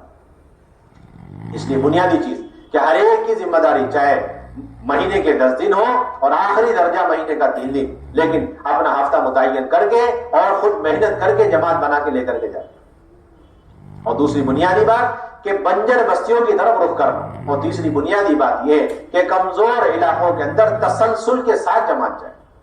اگر یہ 3 رخ صحیح ہو جائیں، اللہ کی ذات عالی سے امید ہے کہ اگر 10 سال بھی کسی علاقے کسی صوبے میں اجتماع نہ ہو تو انشاءاللہ وہاں کی ساری کمزوری اللہ تعالیٰ اس عمومیت کی وجہ سے دور فرما دے گا۔ ہر آدمی اپنی محنت کر کے اپنی جماعت بنائے اور بنجر بستیوں میں اپنی جماعتوں لے کر کے جائے۔ اور تیسری بات، بنجر بستیوں کے اندر جماعتیں تسلسل کے ساتھ ڈالی جائیں۔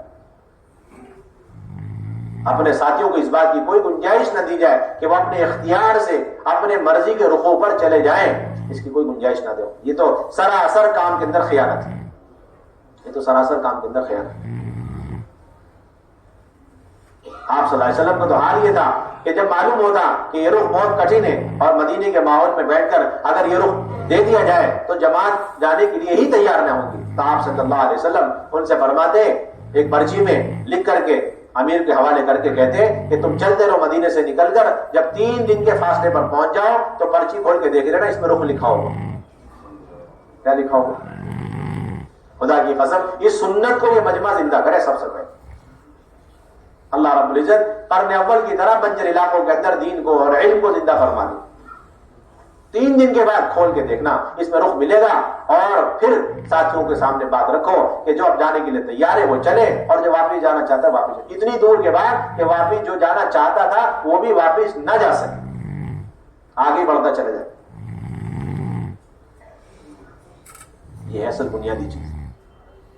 ہر ایک کی بنیادی ذمہ داری اپنی جماعت خود بنا، ہر ایک کی ذمہ داری بنجر علاقوں کے اندر اپنی جماعتوں کو لے کر کے چلے، اور اس کے ساتھ ساتھ تسلسل کے ساتھ جماعت کو ڈالا جائے۔ تعقیب الجیوش، حضرت مولانا یوسف رحمۃ اللہ علیہ نے حیات الصحابہ میں عنوان قائم کیا، پیدر پہ مسلسل ایک پٹی پہ جماعتیں بھیجی جائیں۔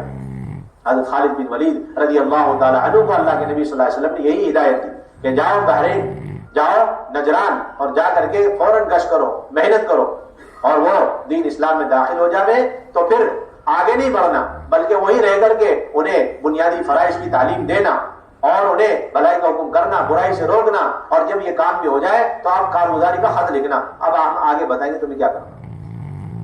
چنانچہ ایسی کی حضرت خالد بن ولید رضی اللہ تعالیٰ پہنچتے ہی انہوں نے صبح سے لے کر شام تک 2 کی جوڑیاں گھوڑ سوار کی بنائی، اور وہ یہ اعلان کرتے ہوئے گشت کر رہے تھے، اسلموا تسلموا اسلموا تسلموا، کہ اسلام میں داخل ہو جاؤ سلامتی پالو گے۔ چنانچہ شام تک سارا علاقہ اسلام میں داخل ہو گیا۔ پھر خیمے لگا کر، حلقے لگا کر انہیں نماز سکھلانے اور فرائض کی تعلیم دینے میں مشغول ہو گئے۔ جب اس سے بھی فارغ ہو گئے تو خط لکھا، یا رسول اللہ صلی اللہ علیہ وسلم آپ نے جیسا فرمایا ویسا ہم نے کیا، اب کیا کرنا ہے؟ اور ابھی ہم یہی ٹھہرے ہوئے ہیں اور انہی کاموں میں مشغول ہیں، جب تک آپ کا اگلا فرمان نہیں آئے گا ہم نہ واپس آئیں گے، نہ ہم اس جگہ کو چھوڑ کے کہیں اور جائیں۔ یہ تھی اصل سنت طریقے، جس میں بڑی کوتاہی ہو رہی ہے۔ تو آپ صلی اللہ علیہ وسلم فرمایا، خط میں آپ نے جوابی خط لکھا کہ ٹھیک ہے اب ان کو مزید ترغیب دو، مزید ڈراؤ، آخرت کی فکریں دلاؤ، ایمانیات کے مذاکرے کرو، اور اچھی طریقے سے ان کو دین پر جماؤ، اور جب اچھی طرح جم جاوے تو اب نقد جماعت ان کے سرداروں کی بنا کر پھر مدینہ طیبہ لے کر جاؤ۔ آئے تو صحابوں میں سارے واقعات موجود جمع کرو۔ یہ 3 چیزوں کی ضرورت، ہفتہ متعین کر کے جماعتیں جاؤ، اور یہ بھی درخواست ہے کہ جماعتوں کی کمی کی بنیادی وجہ یہ ہے کہ ہم افراد سازی کا کام نہیں کرتے۔ ہماری ذمہ داری ہے کہ حضور اکرم صلی اللہ علیہ وسلم کے نہج اور سنت پر اپنے ایک ایک فرد کو دعوت کے ذمہ داری پر کھڑا کریں، اور ان کو ذمہ داریاں اپنی موجودگی میں دیں، اور نگرانیاں کریں کہ وہ کس طریقے سے جماعتوں کو لے کے چل رہے ہیں، کس طریقے سے جماعتوں کو چلا رہے ہیں. اس لیے کہ آپ کے ذمے دو کام ہیں، ایک تو مامورین کو تیار کرنا، مامورین کی ڈیلیوری، اور دوسری ذمہ داری امراء کی ڈیلیوری. امیروں کی بھی ڈیلیوری چاہیے. اس کی ڈیلیوری، امیروں کی ڈیلیوری. ہر پرانے ساتھی کے ذمے ایک سال میں 4 امیر تیار کر کے دیں. کتنے امیر تیار کریں؟ 4 امیر تیار کریں. ہمارے کوئی اصول نہیں کہ جو کوئی پرانا ساتھی کسی مسجد کا ہے وہ زندگی بھر وہاں سے چلے کی جماعت لے کے چلتا رہے امیر بن کے، زندگی بھر 3 دن کی جماعت میں ہمیشہ امیر بن کے چلتا رہے. ہمارے یہاں کوئی اصول ہی نہیں، یہ تو آپ لوگوں نے خود ہی بنا لیا. اللہ کے نبی کی سنت یہ ہے کہ اگر ابو بکر عمر کسی جماعت کے امیر بن کے چل سکتے ہیں تو حضرت اسامہ بھی ابو بکر عمر کے امیر بن کے چل سکتے ہیں. ہمارے لیے کیا مانے؟ اس میں کیا شرم حیا کی بات ہے؟ اس میں کیا بڑے عمر کی چھوٹے عمر کی قید ہے؟ کچھ بھی. ایک امانت ہے، جلدی سے جلد دے دو آپ امت کو، جلدی سے جلد دو. یہ ہے اصل بنیادی چیز. 3 سے 4 مرتبہ ایک پرانا ساتھی سیر و ضامہ امیر بن کے جا سکتا ہے، باقی 8 مرتبہ وہ اپنے دوسرے ساتھیوں کو قوت کے ساتھ، ہمت کے ساتھ ذمہ داری سونپے، خود مامور بن کے جاوے، نگرانی کرے، کیسے مشورے کرا رہا، کیسے جماعتیں چلا رہا، کیسے سنتوں کی تعلیم دے رہا. جو کمی بیشی ہو جائے تو سوچے میری ہی غلطی ہے، اللہ سے بھی مانگے اور اسے پیار محبت سے تنہائی میں اسے کام سکھلائے. اس طرح 1 سال کے اندر جلدی سے جلد 3 امیروں کی ڈیلیوری کرے، تب کام میں ترقی ہوگی. اب تو اور بھی کام سمٹتا جا رہا، سارے پرانے اکٹھے ہو کر ایک جماعت میں جا رہے، سارے پرانے اکٹھے ہو کر ایک جماعت میں جا رہے. نہیں بھائی، سب سے زیادہ نقصان اسی سے ہو رہا. سیروزہ کے خروج سے لے کر چلے کا 4 مہینے کا سارا خروج اسی میں سمٹ کے رہ گیا. نتیجہ یہ ہوا کہ تشکیل کا سارا سلسلہ بند، کیونکہ سارے ذمہ دار حضرات تیار ہے، اور جب وقت طے ہو جائے گا ٹکٹ بن گیا اور اکٹھے ہو کر کے نکل جاتے. یہ سلسلہ ہر ایک کی ذمہ داری، ہر فرد امت کو اپنے محنت کا میدان بنا اور ان کی تشکیلیں کرے، انہیں تیار کرے. جب تک ذمہ دار حضرات میدان میں نہیں اتریں گے اس وقت تک اللہ کی مددیں نہیں اتریں گی. اللہ کی مدد نہیں اتر سکتی. میدان میں ذمہ داروں کو اترنا ہے. یہ تقسیم کار ہمارے یہاں نہیں کہ ہم مشورے والے، تشکیل والے دوسرے صف کے لوگ، وصولیابی والے تیسرے صف والے، بستر لانے والے چوتھے صف والے. ہمارے یہاں کوئی اصول نہیں.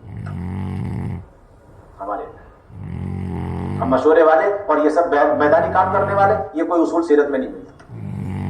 اللہ کے نبی کی تو سیرت یہ ہے کہ جس طرح قرن اول میں پہلے دن نبوت کی ملنے کے بعد گھنٹوں ایک ایک کے پاس جا کے دعوت دے رہے اور خود اپنی ذات سے دعوت دینے میں اپنے آپ کو تھکا رہے، اسی طریقے سے آپ صلی اللہ علیہ وسلم اپنی آخری زندگی میں بھی ایک صاحب آئے مشرک مسجد کے اندر، آپ صلی اللہ علیہ وسلم ان کو دعوت دے رہے اور حضرت عمر رضی اللہ تعالیٰ عنہ پریشان ہو گئے اور درخواست کی کہ اجازت دے میں گردن اڑا دوں. تو آپ صلی اللہ علیہ وسلم ناراض ہوئے اور پھر دعوت دیتے رہے. اس کے بعد وہ اسلام میں داخل ہو گئے. تو آپ نے فرمایا عمر میں اگر تمہاری بات مان لیتا تو یہ شخص جہنم میں چلے جاتا. آپ اندازہ لگائیں آپ صلی اللہ علیہ وسلم اپنے آپ کو کتنا تھکا رہے انفرادی دعوت میں. سب سے بڑی بنیادی سنت، جس طرح مسجد کے ماحول میں لا کر دعوت دینا سنت، اس طرح اپنی ذات سے جا کر کے دین کی دعوت کو پہنچانا بنیادی دعوت کی سنت ہے. اس پر قائم رہنا ہے. تشکیل اہم ترین سنت، اس پر قائم رہنا ہے. اور میرے بھائیو دوستو بزرگوں، ہماری بنیادی ذمہ داری اپنے گھروں کے اندر اعمال دعوت کو قائم کرنے کا اہتمام کیا جائے. اس لیے کہ اللہ رب العزت نے قیامت تک کے آنے والی خواتین کی تعلیم اور ان کی تربیت کے لیے اعمال متعین فرما کے قرآن میں دیے ہیں. قرآن کا حلقہ اللہ کا امر ہے، حدیث کا حلقہ لگانا لینا اللہ کا امر ہے. حضرت مفتی شفیع صاحب رحمۃ اللہ علیہ نے مفسرین کے حوالے سے لکھا ہے کہ ان آیات کے اندر خطاب اگرچہ ازواج مطہرات کے لیے ہے لیکن حکم قیامت تک کے لیے عام ہے. جس کا مطلب یہ کہ قیامت تک کے آنے والے لوگوں کی تعلیم و تربیت یہ قرآن اور حدیث کے اندر اللہ نے رکھی ہے. اس کی تاثیر، اس کا حلقہ لگانے میں اللہ نے تاثیر رکھی. ایسی اللہ تربیت فرمائے گے جس طرح حضرت عمر رضی اللہ تعالیٰ عنہ جیسے ضدی لوگوں کی قرن اول میں تربیت فرمائے. اصل بنیادی بات، جو کتنا سخت دل ضدی قسم کا انسان کسی گھر کے اندر کسی خاندان کے اندر نہ دین پہ چلنا چاہتا اور دین کے معاملے میں دین کی محنت میں روڑا اور رکاوٹ بنا ہوا ہے، اللہ رب العزت اس کی تربیت فرما دیں گے اگر اس گھر کے اندر قرآن اور حدیث کے حلقے کا اہتمام. حضرت عمر خود فرماتے ہیں کہ میں نے رات کو اپنی بہن کو مارا، رات جب میں نے اپنی بہن کو مارا اس وقت بھی وہ سورہ اقرا کی آیات پڑھ رہی تھی اور مار کے تھک کے میں لیٹ گیا. صبح کے وقت جب میری آنکھ کھلی اس وقت بھی سورہ اقرا کی آیات کے پڑھنے کی میری بہن کی آواز میرے کانوں میں گونج رہی تھی. بس ایک حلقے کے اندر ایک رات کے اندر میری طبیعت اور میرا دل پلٹ گیا اسلام کی طرف، میری طبیعت اور میرا دل مائل ہو گیا۔ آپ اندازہ لگائیں جب حضرت عمر رضی اللہ تعالیٰ عنہ ہدایت پر آ سکتے ہیں ایک دن کے حلقے کی وجہ سے، تو پھر جس کے اندر اللہ نے پہلے سے اسلام اور ایمان کا نور رکھا ہے وہ ان قرآن اور حدیث کے حلقوں کی وجہ سے کتنا دین کی طرف مائل ہوگا، کتنے اعمال میں ترقی ہوتی چلی جائے گی، کیونکہ اللہ کا وعدہ ہے انما یرید اللہ لیذھب عنکم الرجس اہل البیت ویطہرکم تطہیرا۔ ہم کھانے پینے کی سنتیں یاد رکھتے ہیں اور عادات کی سنتیں یاد رکھتے ہیں، لیکن دعوت کی سنتیں اور اس میں بھی گھر کے اندر قرآن کا حلقہ لگانا دعوت کی اہم ترین سنتیں اور حدیث کے حلقے لگانے اہم ترین سنتیں، اس کے کوئی تذکرے، اس کا کوئی تصور ہمارے یہاں نہیں۔ اللہ نے صاف فرمایا جتنی بھی گناہوں کی گندگی ہے اس سب کو ہم دور کر دیں گے اور تمہیں مکمل پاک صاف کر دیں گے۔ یہ اعمال تطہیر ہے، یہ اعمال تطہیر ہے۔ اللہ کی ذات مطہر اور اللہ کی ذات مزکی ہے۔ اگر کسی کو بے شمار اعمال کرنے کے اعتبار سے وقت میں برکت دے دی جائے اور جسمانی طاقت قوت دے دی جائے، ان تمام اعمال کے کرنے پر وہ تربیت نہیں ہوگی جو تربیت ایک سورہ کوثر کو لے کر اپنے گھر والے کو لے کر حلقے لگانے پر اللہ تربیت کرتا ہے، کیونکہ اللہ نے حکم دیا ہے اس عمل کا، اور ضمانت تربیت کی کفالت کی اللہ نے اپنے براہ راست خود لی، کسی اور کے حوالے نہیں فرمایا۔ اور اتنا قدیم اور اتنا پرانا عمل کہ سیرت میں غور کرنے سے یہ معلوم ہوتا ہے کہ آپ صلی اللہ علیہ وسلم کو نبوت کی ذمہ داری کے مل جانے کے بعد اعمال نبوت میں سب سے پہلا عمل جس سے اللہ کے نبی نے اپنی نبوت کی محنت کا آغاز فرمایا وہ قرآن کا حلقہ اور حدیث کا حلقہ۔ بخاری شریف کی روایت ہے بابو کئی بکان بد الوحی الی رسول اللہ صلی اللہ علیہ وسلم، آپ صلی اللہ علیہ وسلم نے وحی کے مل جانے کے بعد سب سے پہلے حضرت خدیجہ کو آ کر سارا واقعہ سنایا۔ یہ واقعہ ہم پڑھتے ہیں تو درس حدیث کے درس بخاری، اور یہ خود واقعہ ہو رہا ہے عملاً، تو کیا حدیث کا حلقہ نہیں؟ آپ سوچئے۔ اور اسی میں اللہ کے نبی صلی اللہ علیہ وسلم نے وہ آیتیں پڑھ کے سنائی، اقرأ بسم ربک الذی خلق، 3 مرتبہ کھینچ کر چھوڑ کر پڑھنے کو کہا، میں نے کہا ما انا بقاری، پھر اس کے بعد جبرائیل امین نے یہ آیتیں میرے سامنے پڑھ کر کے سنائی، اور یہ آیت اللہ کے نبی صلی اللہ علیہ وسلم حضرت خدیجہ کو سنا۔ سیرت میں کہیں نہیں ملتا کہ وہاں غار ہیرا میں نبوت کے مل جانے کے بعد، غار ہیرا میں نبوت کے مل جانے کے بعد کہیں اور گئے ہو اور یہ سارا واقعہ سنایا ہو، یا کسی کو یہ آیتیں سنائی، کہیں واقعات کہیں نہیں ملتے۔ بخاری شریف کے اندر موجود سب سے پہلے گھر اور حضرت خدیجہ کو لے کر حدیث کا حلقہ قرآن کا، کتنا قدیم عمل آپ اندازہ کریں۔ آپ کا تو حال یہ تھا کہیں بھی چلے جاتے تھے وہاں بھی قرآن کا حلقہ لگا رہے، حدیث کا حلقہ لگا رہے۔ آپ صلی اللہ علیہ وسلم کا معمول تھا اگر اپنے سسرال چلے گئے تو ساس سسر اور اپنی اہلیہ کو لے کر قرآن کا حلقہ لگا رہے۔ اما عائشہ پہ زنا کی تہمت لگ گئی، واقعہ مشہور ہے۔ اللہ کے نبی گئے اور فرمانے لگے کہ عائشہ توبہ کر لو۔ ہم عائشہ اپنی والدہ کو دیکھ رہی، وہ بھی رو رہی، اپنے ابا کو دیکھ رہے، وہ بھی رو رہے۔ آپ فرما رہے کہ توبہ کر لو، اللہ تعالیٰ بڑے غفور الرحیم ہے، اگر زنا کیا اللہ معاف کر دیں گے۔ ہم عائشہ فرماتی ہے اللہ جانتے ہیں کہ میں اگر ان کی بات مان کے توبہ کر لوں تب بھی میں بری ہوں، اور میں توبہ نہ کروں تب بھی میں بری ہوں، اللہ جانتے ہیں۔ اور مجھے یقین تھا اللہ رب العزت میری برات کے سلسلے میں کچھ نہ کچھ آیات اتاریں گے، لیکن میری حیثیت اور میری ذات اس سے بہت کمتر ہے کہ میری شان میں میری برات کے سلسلے میں اللہ تعالیٰ آسمان سے آیتیں اتار دے جس کی تلاوت قیامت تک ہوتی رہے۔ کہتی ہے کہ بس میں سوچ ہی رہی تھی، اتنے میں اللہ کے نبی کے اوپر وحی کے اترنے کے آثار، اور اللہ کے نبی صلی اللہ علیہ وسلم مسکراتے ہوئے پھر فرمانے لگے عائشہ تمہیں خوشخبری و بشارت ہو، انتظار نہیں فرمایا، بلکہ اسی وقت سورہ نور کی دوسرا رکوع پورا کا پورا عائشہ رضی اللہ تعالیٰ عنہ کے برات میں اللہ نے اتارا، ان الذين جاءوا بالافك عصبة منكم لا تحسبوا شرا لكم بل هو خير لكم لكل امرئ منهم ما اكتسب من الاثم والذي تولى كبره منهم له عذاب عظيم۔ اندازہ لگائیں، اسی وقت اللہ کے نبی صلی اللہ علیہ وسلم نے یہ ایک رکوع کا حلقہ لگا دیا، اسی وقت۔ حضرت ابو بکر ہے اور ام رومان پردے میں بیٹھی، حضرت عائشہ صاحب، اتنا اہتمام۔ امام بخاری نے تو اتنے سارے عنوانات قائم کیے گھر کے اندر تعلیم دینے کے اور قرآن کے حلقے لگانے، حدیث کے حلقے کے شمار کرنا مشکل۔ اگر کوئی شخص گھر میں آئے تھکا ہوا ہے اور آنے کے بعد حلقہ نہ لے سکے سو جاوے تو پھر اس کے بعد تھکان ختم ہو گئی اور نیند سے بیدار ہو جاوے، آدھی رات میں بھی وہ حلقہ لے سکتا۔ باب العلم والعظت باللیل عنوان قائم کیا امام بخاری نے، رات کے وقت میں اپنے بیوی کو علم سکھلانا اور واعظ و نصیحتیں کرنا۔ ام سلمہ رضی اللہ تعالیٰ فرماتی کہ آپ صلی اللہ علیہ وسلم آئے اور آرام فرمانے لگے، پھر اچانک آپ بیدار ہوئے. استيقظ النبي صلی اللہ علیہ وسلم ذات لیلۃ فقال سبحان الله ما انزل من الليل الفتنه وما فتح من الخزائن ايقظوا صواحبات الحجر فرب كاسية في الدنيا عارية في الاخره. رواه البخاری.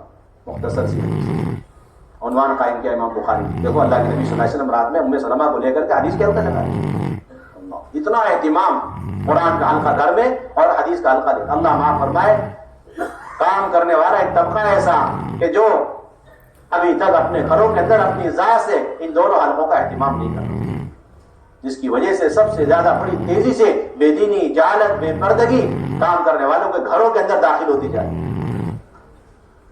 ابھی تک اس کی اہمیت نہیں.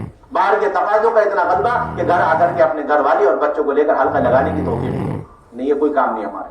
کامل و مکمل اللہ کے نبی کی اتباع دعوت کے سنتوں کے اندر اس وقت ہوگی جب ہم اپنے گھر میں بھی اہتمام سے وقت لے کر اپنے بیوی بچوں کو لے کر قرآن کے حلقے میں خود براہ راست شریک اللہ کے نبی کی سنت سمجھ.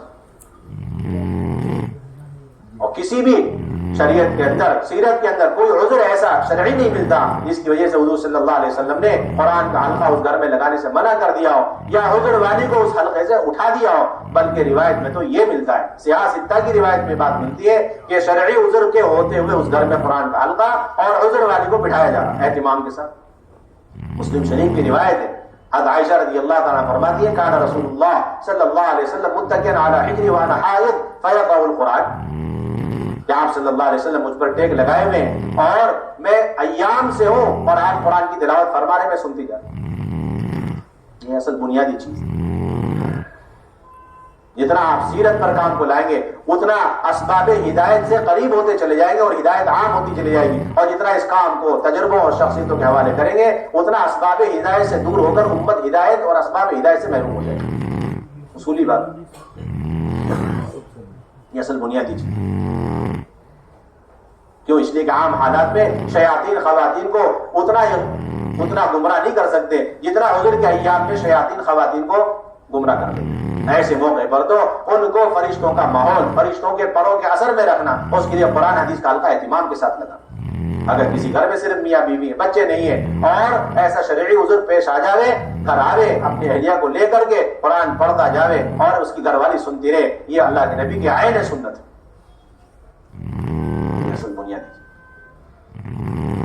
حضور اکرم صلی اللہ علیہ وسلم کی خدمت میں حضرت اسماء رضی اللہ تعالیٰ عنہ پہنچ گئی، اسماء بنت یزید، اور درخواست کی یا رسول اللہ صلی اللہ علیہ وسلم، مرد اللہ کے راستے میں جاتے ہیں، دین کی محنت کرتے ہیں، آپ کی خدمت میں پہنچ کر دین سیکھ لیتے ہیں، لیکن ہم ان سارے موقعوں سے محروم ہیں. آپ ہمارے لیے بھی کوئی وقت اور دن مقرر فرما دیں تاکہ ہم بھی دین آپ سے سیکھ سکیں. چنانچہ آپ صلی اللہ علیہ وسلم نے ان کے درخواست پر ان کے لیے ایک وقت، ایک دن مقرر کیا اور اس میں جمع کر کے ان سے دین کی باتیں اور احکامات کی تعلیم انہیں. آپ صلی اللہ علیہ وسلم کی دنیا سے پردہ فرمانے کے بعد مدینہ طیبہ کے اندر کسی گھر میں خواتین جمع ہو جاتی اور ازواج مطہرات میں سے جو حیات تھی اس وقت ایک یا دو، وہ پردے کے ساتھ جا کر ان خواتین کو دین کی باتیں سمجھایا کرتی، دین کی باتیں سنایا کرتی.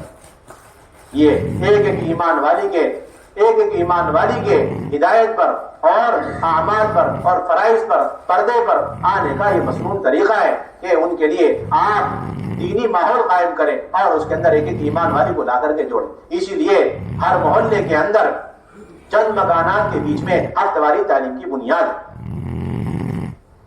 اور ایک ایک ایمان والی کا تعلق ہفتہ واری تعلیم سے قائم ہو تاکہ اس کے گھر کے اندر فرائض اور سنتیں اور پردے والی اور سادگی والی زندگی اور بچوں کی دینی پرورش اور گھروں کے اندر اعمال دعوت اور گھروں کے اندر مع مسورہ جماعتوں کے استقبال کا مزاج اور اپنے محرم مردوں کو اللہ کے راستے میں بھیجنے کا جذبہ اور خود اپنے محرم کے ساتھ نکلنے کا داعیہ پیدا کرنا، اس غرض سے ہفتہ واری تعلیم ایک ایک ایمان والی کو لا کے جوڑو.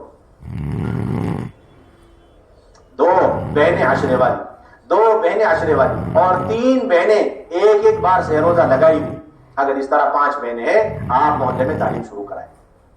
3 بہنیں ایک ایک مرتبہ سے روزہ لگائی ہوئی اور 2 بہنیں عشرے والی، آپ محلے میں تعلیم شروع کرائیں. 4 بنیادی عمل، استقبال، کتابی تعلیم اور 6 صفات اور تشکیل. 1 ہفتے منتخب سے اور 1 ہفتے فضائل اعمال مع فضائل صدقات. 6 صفات اور تشکیل دونوں ایک بہن کے ذمے. ہفتے کی تعین کے بغیر 4 سے 5 ہفتے کے دوران آپ ہفتہ واری مشورے سے مردوں کا بیان دے کر کوشش کریں ہماری ہفتہ واری تعلیم ماہ مستورات جماعتوں کے نکلنے کا موضوع بنے، نقد جماعتیں نکلیں یا کم سے کم جوڑے نکلیں۔ ہمارے یہاں یہ کوئی سلسلہ نہیں ہے کہ مہینے میں یا 3 مہینے میں ایک جماعت بھی نکالنے کا ہم آپس میں مشورہ کریں، نہیں، ہر ہفتے ان خواتین کو اللہ کے راستے میں نکالنا ہے جن کے اندر اللہ کے راستے میں نکلنے کا جذبہ پیدا ہو رہا ہفتہ واری تعلیم کے ذریعے سے۔ آج ایک جوڑے نکلیں گے، انشاءاللہ پوری جماعتیں نکلیں گی ہفتہ واری تعلیم کے ذریعے سے۔ عالم بھر کے تقاضے مستورات کے پورے کرنا مقصود ہے، اندرون ملک سے لے کر بیرون ملک کے سارے تقاضے پورے۔ اس رخ پر ہمیں اپنے ہفتہ واری تعلیم کو لانا۔ ابھی کارگزاری سے بات سامنے آئی کہ وقت لگائی ہوئی بہنیں کم ہیں، اور جہاں وقت لگائی ہوئی بہنیں بھی ہیں وہاں ہفتہ واری تعلیم کے مقامات بہت کم ہیں، وہاں ہفتہ واری تعلیم کے مقامات بہت کم ہیں۔ ہفتہ واری تعلیم کے مقامات جتنے ہونے چاہیے اس کے مقابلے میں بہت کم۔ اس کے لیے خواتین کے خروج کا اہتمام ہمیں کرنا، خواتین کو لے کر اللہ کے راستے میں نکلنا ایسی بنیادی سنت ہے کہ جس کے اندر قرن اول کی تمام صحابیات مجتمع نظر آتی، ان کو عذر تھا کسی وجہ سے الگ بات، ورنہ ایک عمومی فضا تھی اللہ کے راستے میں خواتین کے نکلنے کی۔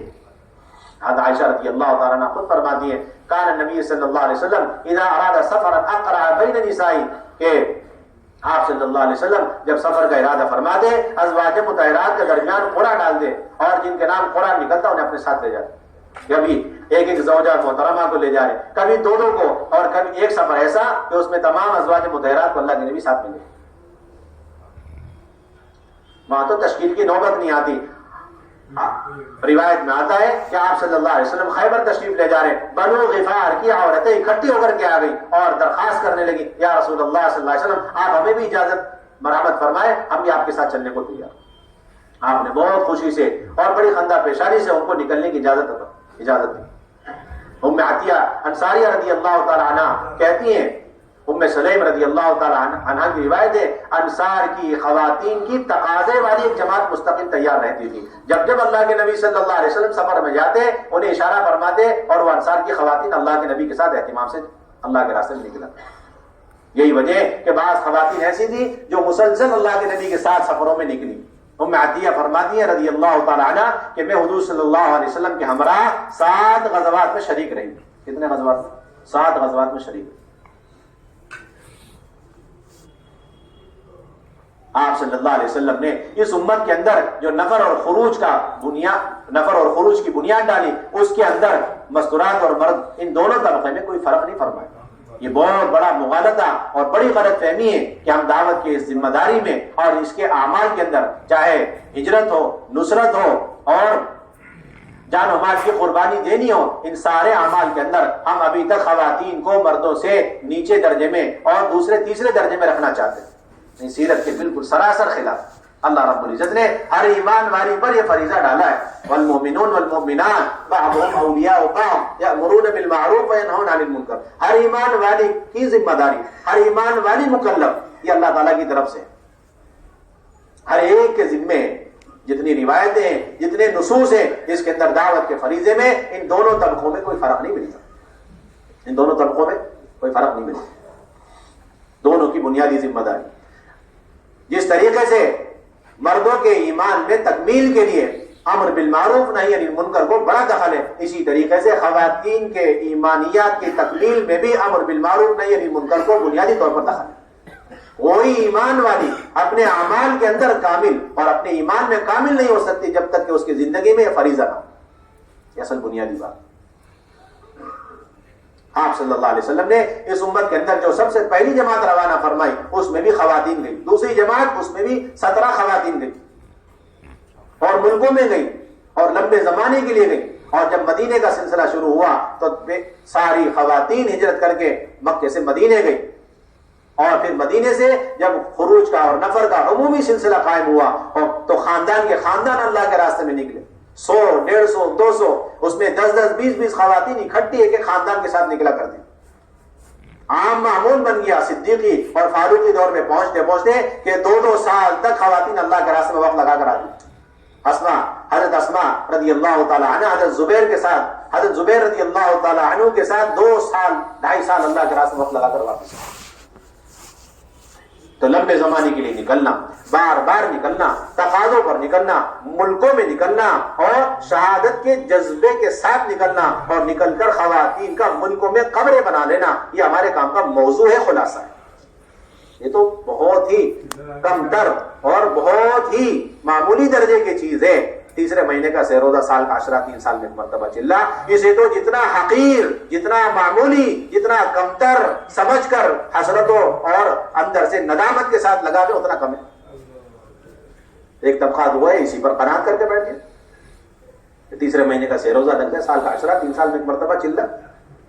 بے موسم کی بے دینی اور بے پردگی جو سیلاب کی طرح آ رہی، اسے روکنے کے لیے یہ سارا مجمع بلکہ پورے ہندوستان کے لوگ تیسرے مہینے کا سہ روزہ لگا کر بے دینی بے پردگی کے سیلاب کو روک نہیں سکتے۔ پورے عالم کی تو بات بہت دور کی ہے،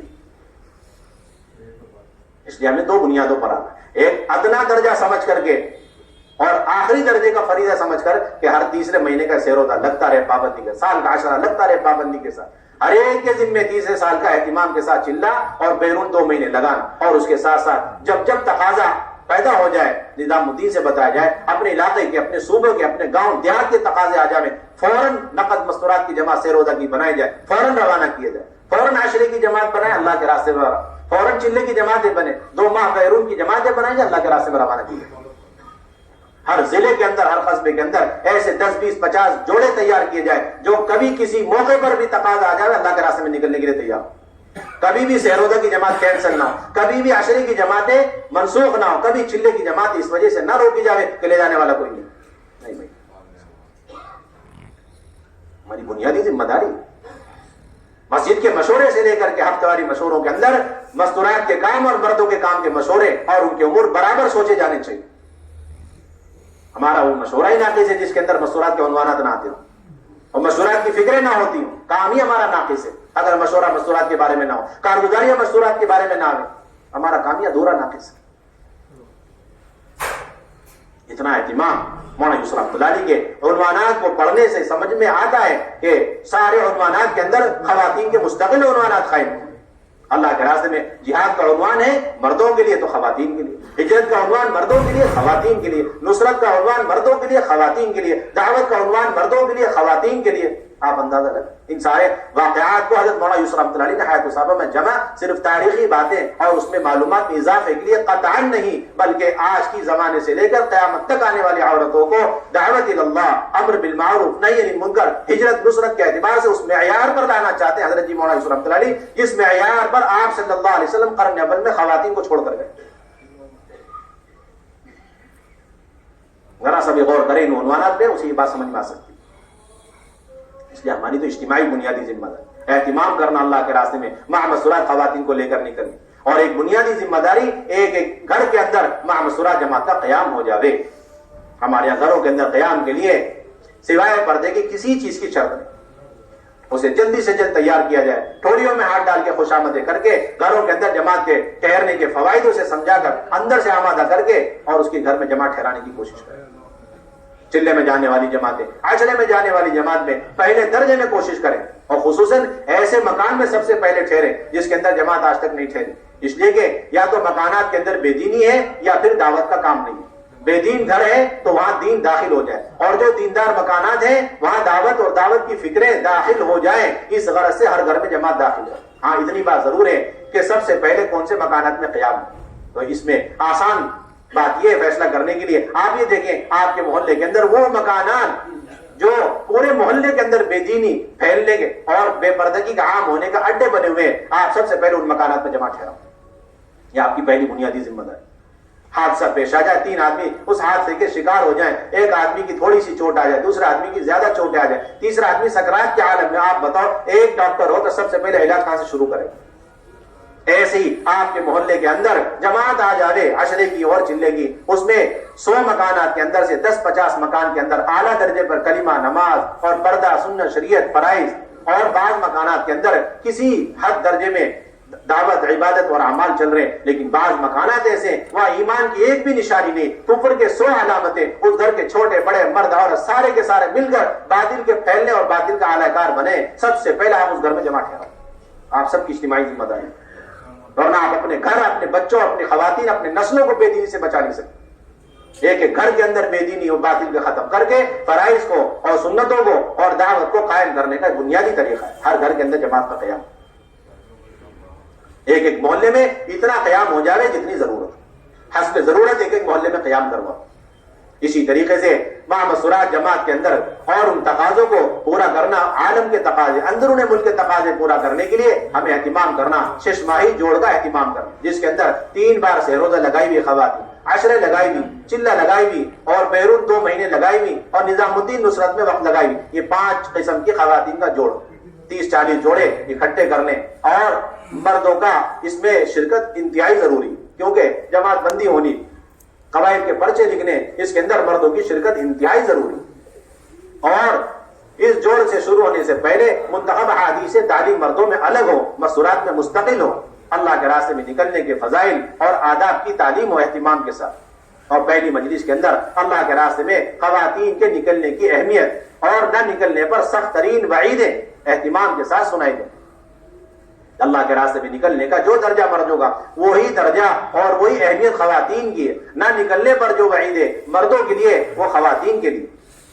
حضرت مولانا الیاس رحمۃ اللہ علیہ کا ملفوظ ہے، اس امت کا کوئی بندہ اگر دین کے مٹنے کا غم لیے بغیر دنیا سے جا رہا، چاہے مرد ہو چاہے عورت ہو، بدترین موت مر رہا،